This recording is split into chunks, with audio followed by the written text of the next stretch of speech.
Himachal Pradesh police constable 2021-22 के लिए बहुत अच्छे से तैयारी आप सभी की चल रही है और हमारे चैनल के ऊपर भी आपको क्लासेस अच्छे से प्रोवाइड हो रही हैं डे बाय डे।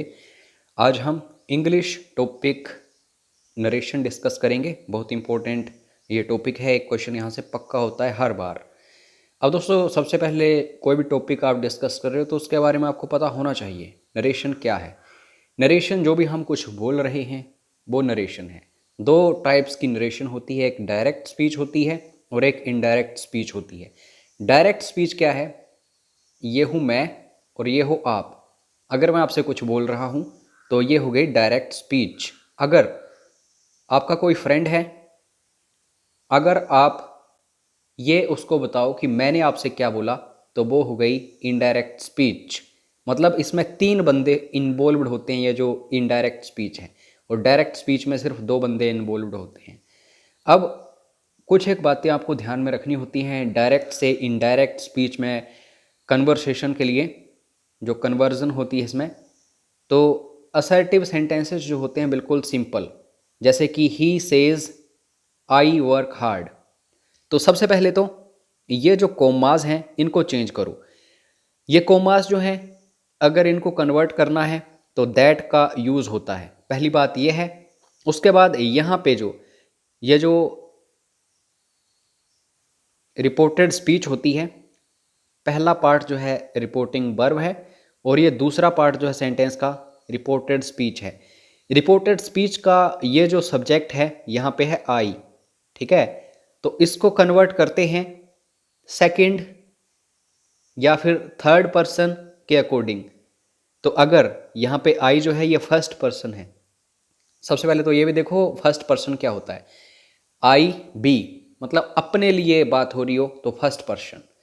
अगर यू मतलब जो आपके सामने है उसकी बात हो रही हो, सेकंड पर्सन। अगर किसी अदर की बात हो रही हो, ही शी, तो ये थर्ड पर्सन। तो अगर यहाँ पे फर्स्ट पर्सन है, ध्यान देना आई, तो इसको कन्वर्ट किया जाता है थर्ड पर्सन में, तो ही आ गया यहाँ पे, ठीक है। अगर यहाँ पे यू होता, आई की जगह यू होता, तो इसको कन्वर्ट करते फर्स्ट पर्सन में, आई होता यहाँ पे। अगर थर्ड पर्सन ही है, ही होता अगर यहाँ पे ही वर्क हार्ड, तो इसमें कोई चेंजेस नहीं आते हैं। तो ये आपको ध्यान में रखनी है बात। ये जो सब्जेक्ट होता है इसको कैसे चेंज करते हैं, तो आई जो है फर्स्ट पर्सन है, इसको थर्ड में चेंज कर दिया हमने ही। और बाकी वर्क है, वर्क हार्ड है, तो इसको हमने वर्क्स हार्ड में सिंपली कन्वर्ट कर दिया। क्यों? आई जो है यहाँ पे हम जो एस है या फिर ई एस ये नहीं लगाते, जो पास्ट प्रेजेंट इंडेफिनिट टेंस होता है। लेकिन ही जो है, ही शी इट नेम वगैरह वगैरह हो, तो हम एस या ई एस लगा देते हैं वर्ब के साथ, तो वर्क्स हार्ड यहाँ पे आ गया। तो डायरेक्ट से इनडायरेक्ट में ऐसे चेंज किया जाता है। ये कोमास वगैरह जो हैं ये हटा दिए जाते हैं, इन्वर्टेड कोमा हो तो दैट यूज़ किया जाता है और सब्जेक्ट के अकॉर्डिंग देखा जाता है कि कैसे कैसे कन्वर्ट करना है। बाकी ऑब्जेक्ट्स जो हैं वो एज इट इज़ लिखे जाते हैं, बस थोड़ा टेंसेस का हिसाब होता है, जो रूल्स हैं। अब ये जो हमने टेंसेस देखे कि टेंसेस चेंज हो रहे हैं या नहीं हो रहे हैं, क्या हो रहा है क्या नहीं, तो इसके बारे में भी थोड़ी सी नज़र डालते हैं। अगर टेंस आ जाए, आपको पता है एक प्रेजेंट टेंस होता है, एक पास्ट टेंस होता है और एक फ्यूचर होता है। तो अगर प्रेजेंट में आ जाए, ये वाली जो है ये अगर प्रेजेंट में आ जाए तो इसको कैसे चेंज किया जाता है, इसको पास्ट में चेंज कर दिया जाता है। और पास्ट जो है इसको फ्यूचर में चेंज नहीं किया जाएगा, ये गलती मत करिएगा। काफ़ी सारे लोग ऐसा करते हैं, प्रेजेंट को परफेक्ट पास्ट में चेंज कर देते हैं और पास्ट को फ्यूचर में, ऐसा नहीं होगा। तो आगे देखते हैं। प्रेजेंट इंडेफिनिट होगा तो उसको पास्ट इंडेफिनिट में हम चेंज करेंगे, पहली बात। प्रेजेंट कंटिन्यूस होगा तो पास्ट कंटिन्यूस में चेंज करेंगे। अगर यहाँ पे प्रेजेंट परफेक्ट होगा तो इसको हम पास्ट परफेक्ट में चेंज करेंगे। प्रेजेंट परफेक्ट कंटिन्यूस होगा, पास्ट परफेक्ट कंटिन्यूस में चेंज करेंगे। ये तो बिल्कुल इजी है, एक टेंस आपको आगे स्किप कर देना है, मतलब प्रेजेंट इंडेफिनिट से पास्ट इंडेफिनिट में कर देना है एंड सो ऑन। अब यहाँ पे बात आ गई, प्रेजेंट इंडेफिनिट हो तो क्या करना है, प्रेजेंट इंडेफिनिट हो तो जो प्रेजेंट परफेक्ट है उसमें हमें चेंज करना है, ठीक है। प्रेजेंट पास्ट इंडेफिनेट है तो इसको हमें पास्ट परफेक्ट में चेंज करना है। पास्ट परफेक्ट है तो उसको पास्ट परफेक्ट कंटिन्यूस में चेंज करना है, उससे आगे चेंज नहीं होंगे। और फ्यूचर जो है चेंज नहीं होगा। तो ये रूल्स टेंसेस के हैं। एक बार टेंसेस जरूर पढ़ के आइएगा, लेकिन मैं आपसे एक्सपेक्ट क्या करता हूँ, आप दोस्तों लगभग स्टार्टिंग से ही 12th पास हैं, कुछ एक ग्रेजुएट भी होंगे, पोस्ट ग्रेजुएट भी होंगे, तो टेंसेस तो आपको क्लियर होंगे। अगर नहीं है तो एक बार यूट्यूब पर जरूर देख लेना, बहुत अच्छे अच्छे टीचर्स वहाँ पे पढ़ाते हैं। बस मेरा उद्देश्य क्या है कि नरेशन आपको पढ़ा दूँ, यहाँ से एक क्वेश्चन पक्का होता है।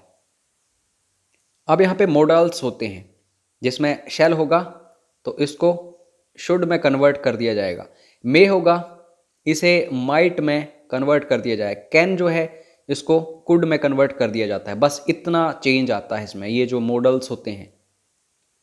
बाकी अगर टाइम की या प्लेस की बात करें तो ये इंपॉर्टेंट है, यहाँ पे बहुत पजल होते हैं स्टूडेंट्स, ये आपको रटनी है चीज़।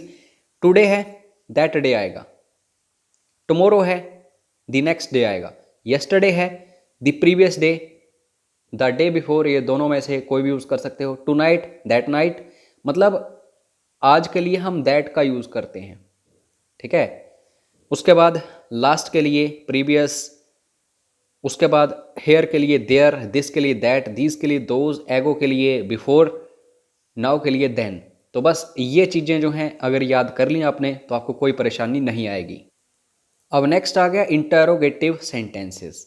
इंटेरोगेटिव सेंटेंसेस में क्या होता है, क्वेश्चन मार्क हमें देखने को मिलता है। ही सेड टू मी।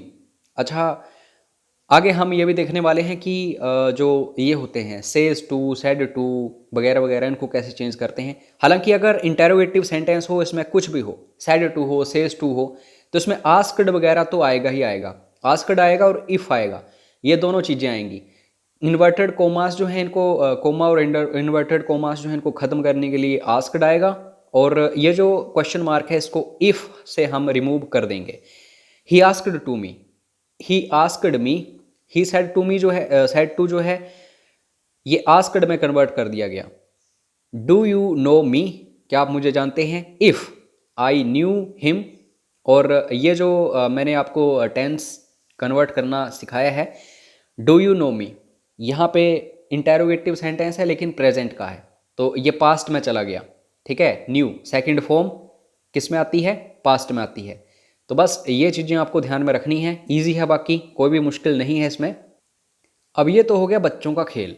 बच्चों का खेल इन दी सेंस कि आज से 5 साल पहले देखो आप, या फिर 3-4 साल पहले देखो, जब बेरोजगारी इतनी ज़्यादा नहीं थी, तो ऐसे क्वेश्चंस आते थे जो अभी अभी हमने डिस्कस किए। सिंपल आ जाते थे, इंटेरोगेटिव आ जाते थे, ठीक है। लेकिन अब जो आ रहे हैं पिछले कुछ टाइम से, वो आ रहे हैं इंपेरेटिव सेंटेंसेस, एक्सक्लामेटरी सेंटेंसेस। ये इंपेरेटिव सेंटेंसेस जो होते हैं इसमें कौन सी सेंस निकल के सामने आती है, एक ऑर्डर की, रिक्वेस्ट की, फॉरबेड की, यानी कि मनाही, मना कर दिया जाता है जिसमें, और सजेस्टेड, कुछ सुझाव दिया जाता है। तो अगर किसी को ऑर्डर दे रहे हैं हम कि करो ये करो, रिक्वेस्ट कर रहे हैं किसी से, हाथ जोड़ के बोल रहे हैं कि ये कर दो, तो अगर ऐसी सेंस निकल के सामने आए, इंपेरेटिव सेंटेंसेस होते हैं, तो इसमें सीधा क्या करना होता है, सेड टू जो है इसको ऑर्डर में, रिक्वेस्ट में, फॉरबेड में, सजेस्टेड में कन्वर्ट करना ही पड़ता है, और आगे टू लगाना पड़ता है, ठीक है। मी जो होगा, जैसे ही सेड टू मी, इस मी के आगे टू लगाना है और आगे एज इट इज़ लिख देना है, और ये जो कोमास वगैरह हैं ये तो हटाने ही पड़ते हैं इसमें। डायरेक्ट स्पीच से इनडायरेक्ट स्पीच में जाना है तो कोमा हो, इन्वर्टेड कोमास हो, ये हमें रिमूव करने ही पड़ते हैं। उसके बाद आ गया next exclamatory sentences. Exclamatory sentences में जो एक आपको निशानी देखनी है वो ये है, ये एक्सक्लामेटरी साइन। तो इसमें क्या क्या चीज़ें हमें देखने को मिलती हैं, एक तो सोरो होता है, एक जॉय होता है, मतलब दुख होता है, आनंद होता है, और मतलब कुछ बुरी फीलिंग आपके अंदर आए, डिस्पाइज हो, डिसगस्ट हो, और एक साथ में सरप्राइज, आप बिल्कुल चौंक जाएं कि ऐसा कैसे हो सकता है, और एक रिग्रेट, मतलब आपने कुछ किया उसका पछतावा आपको हो। तो ये एक्सक्लामेटरी सेंटेंसेस होते हैं। इनमें हम कैसे कन्वर्ट करते हैं, ऐसे आपके सामने कोई सेंटेंस होगा, शी सेड आलास आई एम अनडन। तो अनडन मतलब कोई काम नहीं हो पाया तो इससे कोई दुखी है, तो दुखी है सोरो। ही एक्सक्लेम्ड, ये जो है शी एक्सक्लेम्ड, ये तो आएगा ही आएगा हर सेंटेंस में। एक्सक्लेम्ड विद, ये दो शब्द आएंगे ही आएंगे। और आगे आपको देखना है कि सेंटेंस में कैसी फीलिंग है, दुख वाली है, इंजॉय वाली है, किस तरह की है। तो यहाँ पे दुख वाली है तो सोरो, और दैट ऐसे आएगा। और शी वाज अनडन, शी कैसे, आई जो है इसको थर्ड पर्सन में कन्वर्ट किया, फर्स्ट पर्सन को थर्ड पर्सन में हमने कन्वर्ट किया, ठीक है। और एम है मतलब प्रेजेंट टेंस है, इसको पास्ट में हमने कन्वर्ट कर दिया, और अनडन एज इट इज आगे आ जाएगा। तो एक्सक्लेमेटरी सेंटेंसेस जो हैं ये भी हमने देख लिए। अब लास्ट जो टाइप है वो है ऑप्टेटिव सेंटेंसेस। ऑप्टेटिव सेंटेंसेस में हम विश करते हैं किसी के लिए, जैसे कि मैं विश करता हूं हमेशा कि मेरे स्टूडेंट्स जितने भी हैं जो वीडियोस देख रहे हैं उनकी सरकारी नौकरी लगे। उसके बाद एक प्रे होता है, प्रार्थना करते हैं, जैसे कि कोई प्रे करता है कि इंडिया मैच जीत जाए वगैरह वगैरह। तो ये दो चीज़ें जो हैं ये ऑप्टेटिव सेंटेंसेस में आती हैं। इनको कैसे कन्वर्ट किया जाता है, he said may God bless you, may वगैरह इसमें इस्तेमाल होता है। तो अगर गॉड से ब्लेसिंग हो रही है तो प्रे हो रही है, he prayed that good God might bless you. तो मे जो है इसको मॉडल जो है ये इसको माइट में हमने कन्वर्ट किया था, अभी अभी हमने डिस्कस किया। तो ये चीज़ें आपके लिए सारी इंपॉर्टेंट हैं। गॉड माइट ब्लेस यू, बस आगे सब कुछ आपको ये करना है। मे जो है ये पहले स्टार्टिंग में था, फिर गॉड के बाद आ गया और उसको चेंज भी किया गया, यहाँ पे हमने देखा। बस एज इट इज़ आपको लिखना है। तो ये जो 4-5 टाइप की नरेशन होती है डायरेक्ट से इनडायरेक्ट में कन्वर्ट करने की, बस यहीं से क्वेश्चंस आते हैं। बाकी एक्सरसाइज जो है अगर आप करना चाहते हैं तो एक बार व्हाट्सएप जरूर कर लेना, पूरी जानकारी आपको यहाँ पे मिल जाएगी। अभी टाइम कम है, इतना भी कम नहीं कि आप पढ़ ही ना पाओ कुछ भी। जो भी टाइम है उसको दिन रात एक करिए और अच्छे से तैयारी करिए।